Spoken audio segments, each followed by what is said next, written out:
Welcome to the 7th edition of Goa Arts and Literature Festival held here at International Centre Goa. Currently, we are in conversation with a very talented and multifaceted personality who has been a writer, an editor at a very renowned magazine in India and also is a published author. We are in conversation with Sathaya Saran. Welcome to the interview, ma'am. Wonderful being here. Thank you. Ma'am, I'd like to first start the interview by asking you a question about your experience at Femina, since you were an editor for 15 years. 12 years.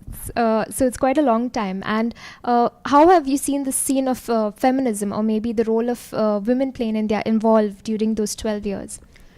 Well, actually I was with Femina for 26 years. Okay. Out of which 12 I was editor.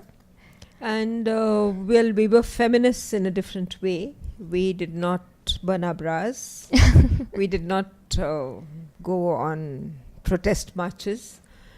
I believed, and a lot of my staffers with me believed, that feminism meant just alerting the woman reader to the fact that she's an individual, besides being a wife, a mother, a sister, True. Or a daughter-in-law, or a daughter. So it meant also talking to the man and telling him that if you respect the woman who's living in your house is a happier place. So that was the brand of feminism.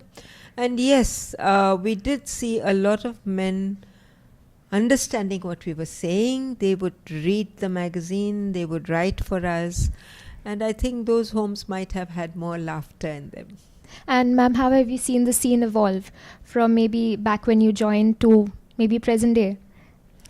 I don't know, because India is too big a country to say anything. And I see pockets where we seem to have gone back terribly. And I see pockets where we see fathers looking after babies or choosing to be house husbands while the wives work, saying we've done our bit, now it's your turn. So I don't know. I don't think we can generalize. But yes, there are definitely brighter patches. Mm-hmm. And ma'am, you moved on from being an editor to a published author. So how did that transition happen? Actually, I became a published author while I was an editor. Okay. I did my first book of short stories.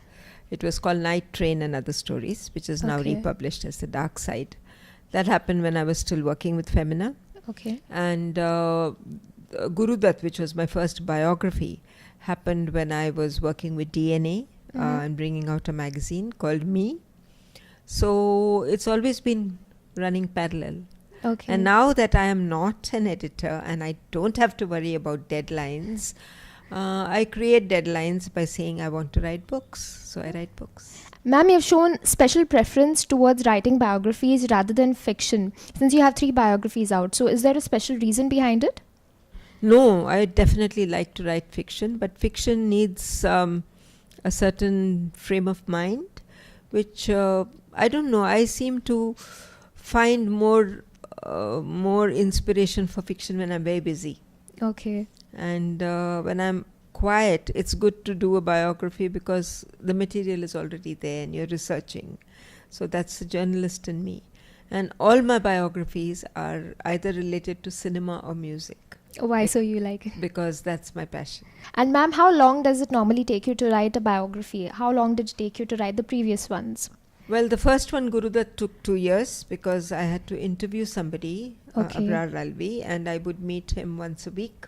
Okay. Only for a few hours, and he lived at the extreme opposite end of town from both my workplace and my home. And it took about a year to write because I was working full time. S.D. Burman again took about 9 months to write.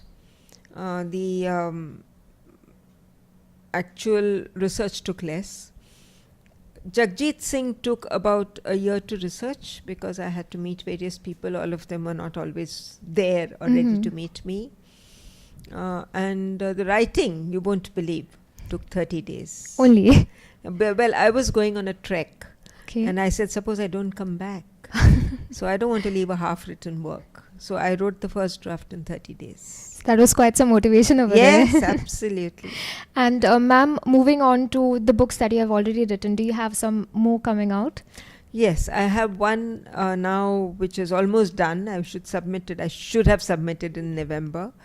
But I'm waiting for a few interviews. It's called How to Look Like Miss India. Okay. and it's for young people. It's a mobile book, e-book, It's an ebook. Okay. and it's for Juggernaut. And I am also going to be writing on another musical personality. I've just signed a contract. So we can't know the name as yet. I'm not sure whether there is a Okay. confidentiality clause. So Okay, so ma'am, since you have been a woman journalist in the industry for so long, have you experienced any situation that might have brought you down? Because sometimes women journalists are tend to perceived in a different light. Like they tend to think that women have a different role altogether rather than be working as a journalist. Have you ever come across any experience? do you think it's true? I don't think it's true at all. Why are you asking me the question? So, it's people, they tend to perceive it that way. So have you ever I come have across not an experience? encountered it. You have never encountered I it. have encountered people thinking me to be a fluff journalist because I'm a fashion writer, or because I work in a woman's magazine. They think I can't. Like when I first started writing on cinema, they said, "What do you know of cinema?" As if your compartments in your brain and you can only do one part of it. But otherwise, I don't think I have got my share of respect. I've got my share of adulation. I've got my share of imitation, and brickbats also happen, but that's fine. Okay. And ma'am, as we come to the concluding note of this interview, would you like to share maybe a tip of advice to young journalists? Absolutely. You've got me exactly where I want to be. I have only one piece of advice, and that is read a lot, because if you are going to be a writer, whether it is journalism or fiction or biographies or art, whatever you're writing on, you have to have the turn of phrase. You should have a vocabulary that's big enough. You should be able to know how to communicate what you really want to say rather than what is in the air in the form of cliches and already used currency of words. So that's my first piece of advice. My second piece of advice is be true to who you are. Don't try and be someone else. Write in your own voice. Mine your own knowledge and experiences. And then you will have a unique piece. Okay, thank you. And that's such a lovely piece of advice. I'm sure all of us are going to follow it someday. I hope so. Yeah. Thank you, ma'am, for taking time and You're being welcome. here. We were in conversation with Sathaya Saran at 7th edition of Goa Arts and Literature Festival held here at International Centre Goa. Stay tuned for more interviews.